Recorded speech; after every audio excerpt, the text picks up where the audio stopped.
جان لو بے شک دنیا کی زندگی محض کھیل تماشا اور زینت اور تمہارا باہم فخر کرنا اور مال اور اولاد میں ایک دوسرے پر کثرت حاصل کرنا ہے۔ اس کی مثال بارش کی طرح ہے جس کی نباتات نے کسانوں کو خشک کر دیا، پھر وہ خشک ہو جاتی ہے، پھر آپ اسے دیکھتے ہیں کہ زرد ہو گئی، پھر وہ چورا چورا ہو جاتی ہے، اور آخرت میں سخت عذاب ہے، اور اللہ کی طرف سے بخشش اور رضامندی ہے، اور دنیا کی زندگی تو محض دھوکے کا سامان ہے۔ اس لیے کیا کرو، سابقوا الی مغفرۃ من ربکم وجنۃ ارضھا کارض السماء والارض اعدت للذین آمنوا باللہ ورسلہ ذلک فضل اللہ یؤتیہ من یشاء واللہ ذو الفضل العظیم۔ چونکہ اللہ کے پاس بخشش اور رضامندی بھی ہے، لہٰذا تم کیا کرو، اپنے رب کی بخشش اور اس جنت کی طرف دوڑو، یعنی وہ حاصل کرو جس کی وسعت آسمان اور زمین جیسی ہے۔ وہ ان لوگوں کے لیے تیار کی گئی ہے جو اللہ اور اس کے رسولوں پر ایمان رکھتے ہیں۔ یہ اللہ کا فضل ہے، وہ جسے چاہتا ہے عطا کرتا ہے، اور اللہ بہت بڑے فضل والا ہے۔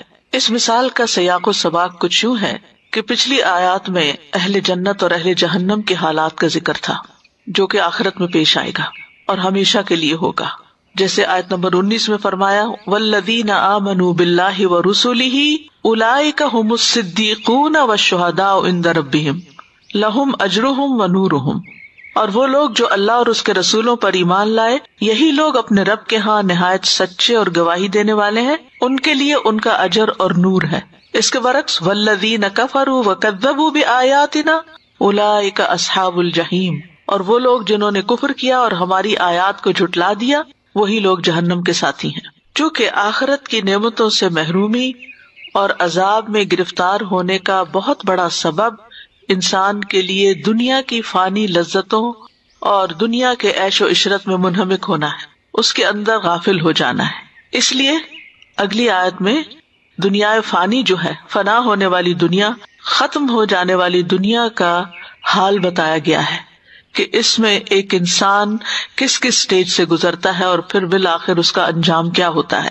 تو فرمایا اعلموا انما الحیات الدنیا، اعلموا جان لو، یہ علم سے ہے۔ علم کہتے ہیں کسی چیز کی حقیقت کا ادراک کرنا، کسی چیز کی حقیقت کو معلوم کر لینا، جان لینا، اور اہم خبر بتانے کے لیے اعلموا کا لفظ لایا جاتا ہے، یعنی اللہ سبحانہ وتعالیٰ تمہیں اس بات کی خبر دیتا ہے، تم توجہ سے اس بات کو سنو، اس میں غور و فکر کرو، تدبر کرو۔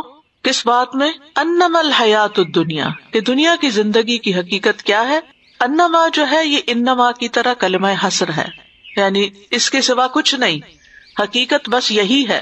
کس چیز کی حقیقت؟ الحیات الدنیا، دنیا کی زندگی کی۔ حیات کا لفظ جو ہے یہ حی یا یحییٰ کا مصدر ہے، اور اس کا استعمال مختلف معنوں میں ہوتا ہے۔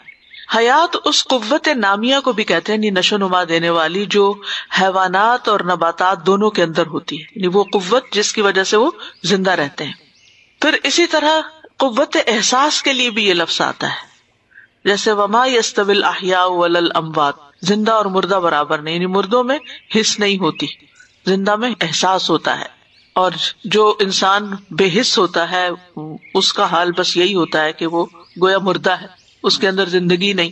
اور تیسرا ہے عمل کی قوت، جیسے فرمایا اوا من کان میتا فاحییناہ، پہلے جو مردہ تھا پھر ہم نے اس کو زندہ کیا۔ اسی طرح غم کا دور ہونا بھی مراد ہوتا ہے، یعنی جب انسان دنیا سے چلا جاتا ہے تو دنیا کے غموں سے چھوٹ جاتا ہے، آگے اچھا ہے تو پھر تو بہت اچھا ہے، اور اگر نہیں تو پھر مزید شدید غم میں مبتلا ہو جاتا ہے۔